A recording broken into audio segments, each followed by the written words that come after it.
Thanks very much, Fred. We always got good reports about Fred from the county jail. The inmates liked him. That should be noted. Yes, I was a barber on the corner. I also lived upstairs.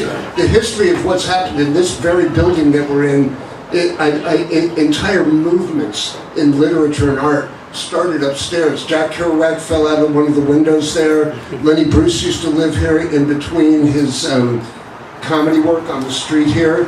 And even when I lived there for about 3 years, around 1980, there were some remnants of the Beat Generation. Hugh the Cube, Hubert Leslie, the painter lived up there.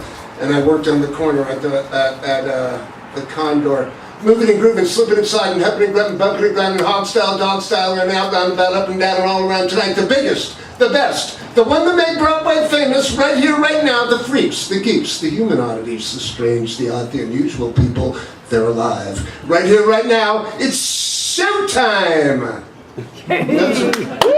That's my first...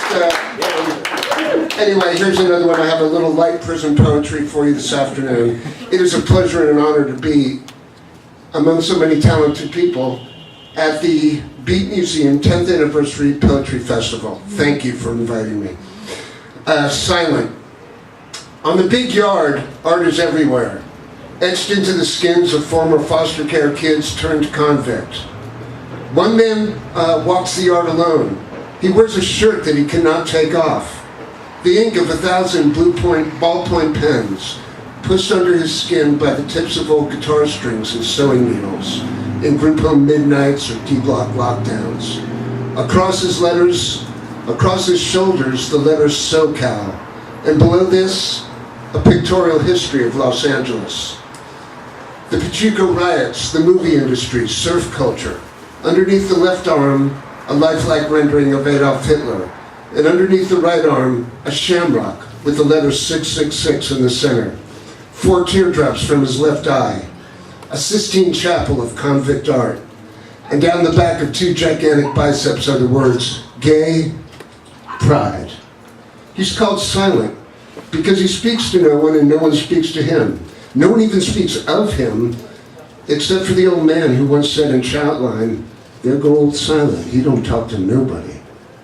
I wanted to speak to him, and when he ran past the woodpile where the peckerwoods sat, I said good morning. Silent kept running, but the woods, playing pinochle with their white pride tattoos, had heard what I said, and one of them said to me, don't fuck with Silent. I decided this was good advice, but when we lined up to be searched after our day on the yard, Silent stood next to me. He knew that I was the one who had spoken to him.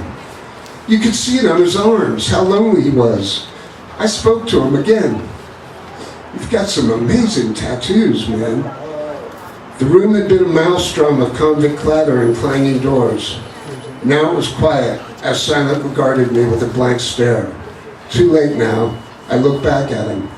Silent reached up and lowered the elastic band of his orange convict pants. No one could look away. We saw his tattoos.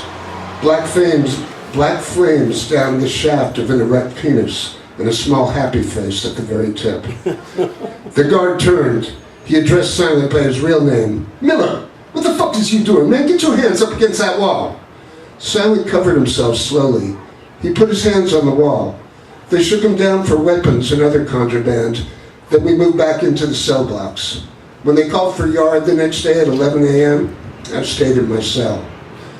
I left old Silent on the big yard, but I thought you should know he was there. Gay pride, motherfucker.